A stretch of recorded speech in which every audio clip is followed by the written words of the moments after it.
আপনি কি জানেন ইচ্ছে থাকা সত্ত্বেও কেন বাংলাদেশের হয়ে খেলতে পারছে না নিলয়, রিকুতু হাশিমোতোর মতো অরিজিন ফুটবলাররা? উত্তরটা খুবই সহজ। বাংলাদেশের হয়ে খেলতে হলে তাদেরকে ছাড়তে হবে জাপান এবং নেদারল্যান্ডসের পাসপোর্ট, যা আদতে কখনো সম্ভব নয়। কিন্তু প্রশ্ন হলো, পাসপোর্ট না ছেড়ে কি বাংলাদেশের হয়ে খেলার কোনো উপায় রয়েছে? হ্যাঁ, রয়েছে। তবে এজন্য আনতে হবে নতুন একটি নিয়ম। কিন্তু কী সে নিয়ম এবং কিভাবে এটি বাস্তবায়ন করা সম্ভব, সব কিছু নিয়ে আজকের ভিডিওতে থাকছে বিস্তারিত।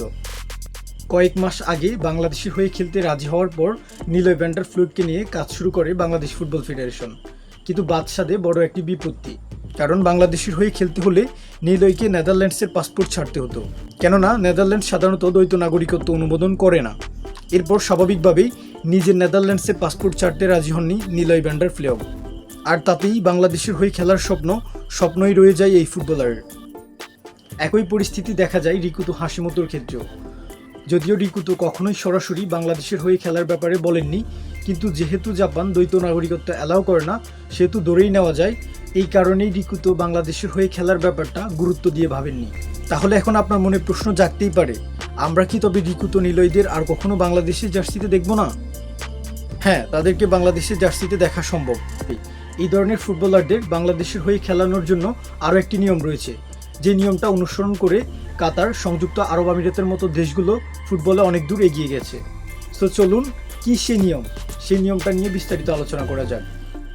বাংলাদেশের ব্রাহ্মণবাড়িয়া জেলায় জন্ম নেওয়া নাবিল ইরফান বর্তমানে কাতার জাতীয় দলের হয়ে খেলছেন। কিন্তু আপনি জেনে অবাক হবেন, নাবিল একজন বাংলাদেশি পাসপোর্ট হোল্ডার, অথচ কাতার সাধারণভাবে দ্বৈত নাগরিকত্ব অ্যালাউ করে না। তাহলে এটি কিভাবে সম্ভব? এর উত্তরটা হলো মিশন পাসপোর্ট। কিন্তু কি এই মিশন পাসপোর্ট? এই বিষয়টা আসলে কিভাবে কাজ করে, চলুন সে সম্পর্কে বিস্তারিত জেনে নেওয়া যাক। কাতারের মিশন পাসপোর্ট হলো বিদেশে জন্মগ্রহণকারী খেলোয়াড়দের জন্য বিশেষ এক ধরনের পাসপোর্ট, যা তাদের আন্তর্জাতিক প্রতিযোগিতায় কাতারের প্রতিনিধিত্ব করার সুযোগ দেয়।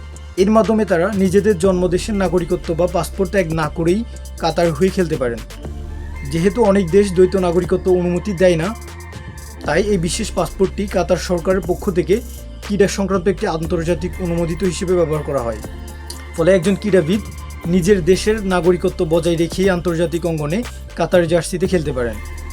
আর বাংলাদেশ যদি রিকুতু নিলয়দের বাংলাদেশের হয়ে খেলাতে চায়, তবে এই নিয়মটা চালু করতেই হবে। মজার ব্যাপার হলো, আমাদের পার্শ্ববর্তী দেশ এবং রাইভাল ভারত সম্প্রতি এই নিয়ম চালু করার উদ্যোগ নিয়েছে।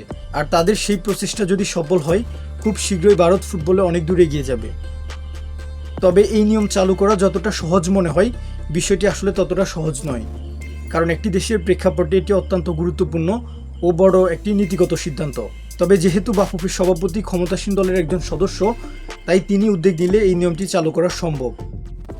প্রিয় দর্শক, আপনার কাছে কি মনে হয়, বাংলাদেশে কি এই নিয়মটা চালু করা সম্ভব? অবশ্যই কমেন্ট বক্সে জানাবেন। আর ভিডিওটি যদি ভালো লাগে, অবশ্যই লাইক, কমেন্ট এবং সাবস্ক্রাইব করবেন।